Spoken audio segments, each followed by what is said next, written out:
There was a mystique about television that drew almost anybody into its web. I mean, it was an enticing business.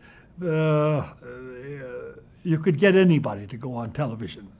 The appetite for television was extraordinary. Television studios at that time were logistical nightmares. At least they were at NBC. The initial studios were nothing more than converted radio studio. NBC didn't have studio with equipment. It had converted radio studios.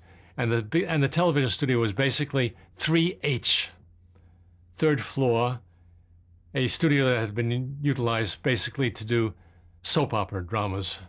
And this became the home of craft television theater and the early days of television. But the studios had to adapt to the space that they had. And the writers were forced to find the place where more action could take place. And this was in the days before Hollywood and everyone else discovered the bedroom. But the room where most could happen was the kitchen. So the plays became known as kitchen plays. If you were a Philco show, you made sure there was a Philco refrigerator in the kitchen, not a General Electric. This was the beginning of the television drama, and it all went on in accord with economics and space. It was very awkward because the grid was so low. The studio really had a cyc that went around the periphery of the studio on three sides, but you couldn't really take advantage of any wide shots because the moment you got wide, you were shooting into lights unless you got very high. And usually there was a 3-camera setup in the very beginning. You had your center camera, which was on something called a fearless dolly, and it would go up to about 7 feet, so that you were above eye level. And if you wanted to get a full figure shot of 4 or 5 people and you were high, you wouldn't see the lights.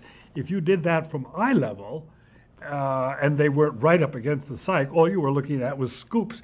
Because in those days, you must remember, the lighting wasn't little tiny spotlights. They had these 2-foot scoops that were your basic base lighting. And they hung from the grid all the way across. So this is the kind of diabolical setup that you were fighting in those early days in television. And if New York City had had 1 ounce of sense in 1955, they would have gutted the west side of Manhattan and built a television city, and the whole industry would have been there. But they almost said, oh, it will go away, it's a passing fancy.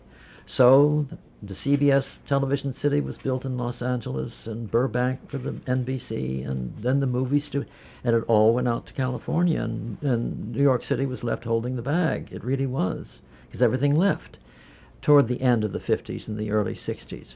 And then eventually it came out here to California, where film, good or bad or indifferent, film was introduced. Film meant you lost that sense of immediacy and intimacy that I think was very valuable for television. I would take my chances on an era to capture that real live performance, because it's the same as theater. It's happening now in front of you. It's taking place in front of you. So it's changed, but you try, as a medium evolves, not to lose that which makes it so special.